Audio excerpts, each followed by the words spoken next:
Hi friends, welcome to our channel.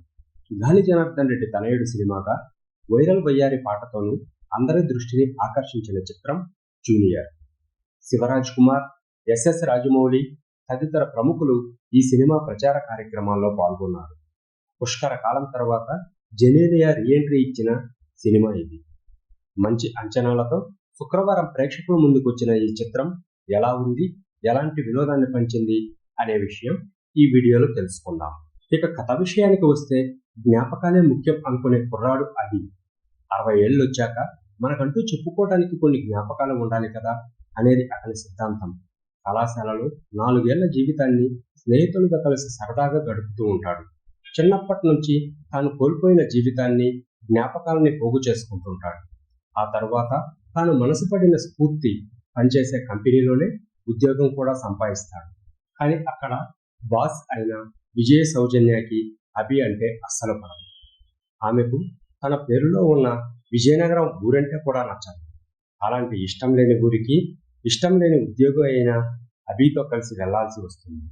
అదెందుకు, అక్కడికి వెళ్ళాక ఏం జరిగింది, ఆ ఊరికి విజయ సౌజన్యకి మధ్య సంబంధం ఏమిటి, ఆమెకి ఆ ఊరికి చెందిన కోదండపానికి మధ్య సంబంధం ఏమిటి తదితర విషయాలు తెలియాలంటే ఈ సినిమా చూడాల్సింది. తొలి సినిమా అనగానే హీరో డ్యాన్సులు బాగా చేశాడా, ఫైట్లు ఎలా ఉన్నాయి, పాత్రలో ఎంత హుషారుగా కనిపించాడు, హీరోయిజం ఎలా ప్రదర్శించాడు అనే విషయాల్ని ఎక్కువగా ఆరా తీస్తుంటారు. అందుకే తారల వారసులు, ప్రముఖ కుటుంబాల నుంచి వచ్చిన కథానాయకులు వాళ్ళ ప్రతిభను పూర్తిగా ఆవిష్కరించే ఓ షోరీల్ తరహాలో సినిమాని సిద్ధం చేయించి ప్రేక్షకుల ముందు తీసుకొస్తారు. జూనియర్ కూడా ఆ లెక్కల ప్రకారమే రూపొందించింది.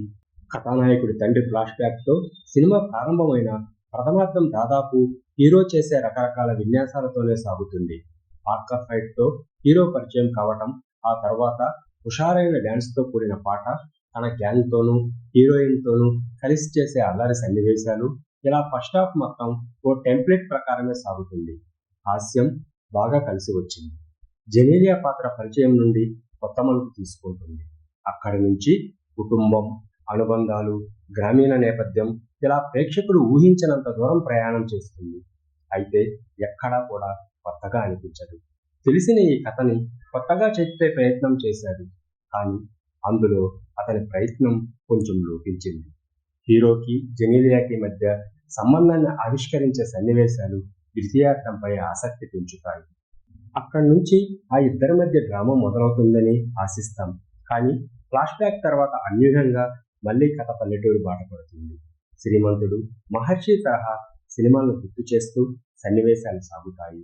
ద్వితీయార్థంలో భావోద్వేగాలను బలంగా పండించేందుకు ఆస్కారం ఉన్నప్పటికీ దర్శకుడి దిశ ఆ దృష్టి పెట్టలేదు. దాంతో కొన్ని సన్నివేశాలు మాత్రమే ప్రభావం చూపించాయి. పతాక సన్నివేశాలకు ముందు వచ్చే మలుపు ఆకట్టుకుంటుంది. హీరో టాలెంట్ని తెరపై ఆవిష్కరిస్తూ ఓ పెద్ద కథని చెప్పే ప్రయత్నం మాత్రమే చేశారు తప్ప కొత్తగా ఏమీ ప్రయత్నం చేయలేదు. ఇక మొదటి సినిమా అయిన కిరీటి హుషారైన తన నటనతో ఆకట్టుకున్నాడు. డ్యాన్సులు, ఫైట్లు చాలా బాగా చేశాడు.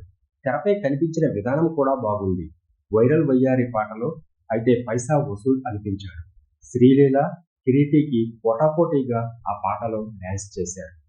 కథానాయికగా శ్రీలీల పాత్రకి సినిమాలో పెద్దగా ప్రాధాన్యం లేదు, కానీ పాటల కోసమే అన్నట్లుగా ఆమె తెరపై కనిపించింది. కార్పొరేట్ కంపెనీ సీఈఓగా జెనీలియా కనిపించిన విధానం ఆమె నటన మెప్పించింది. కీలకమైన పాత్రలో ఆమె రీఎంట్రీ ఇచ్చారు, కానీ అందులో నటించే అవకాశం ఆమెకు పెద్దగా కనిపించలేదు. రావు రమేష్, రవిచంద్రన్ కీలక పాత్రలో కనిపించి పరిధి మేరకు నటించాడు. అచిత్ కుమార్ విలన్గా అలరించాడు. వైవహర్ష, సత్య అక్కడక్కడ కొన్ని నవ్వులు పండించారు. సాంకేతికంగా సినిమా ఉన్నతంగా ఉంది. దేవిశ్రీ ప్రసాద్ సంగీతం సినిమాకి హైలైట్గా చెప్పవచ్చు. సెంథిల్ ఛాయాగ్రహణం మెప్పిస్తుంది. ఎడిటింగ్, కళా విభాగాలు మంచి పనితీరును కనబరిచాయి. పాటల రచయిత కళ్యాణ్ చక్రవర్తి ఈ సినిమాతో మాటల రచయితగా కూడా మెప్పించాడు. రాధాకృష్ణారెడ్డి దర్శకుడుగా పట్టు ప్రదర్శించారు, కానీ రచనలో కొత్తదనం చూపించలేకపోయాడు. నిర్మాణం చాలా ఉన్నత విలువతో ఉంది.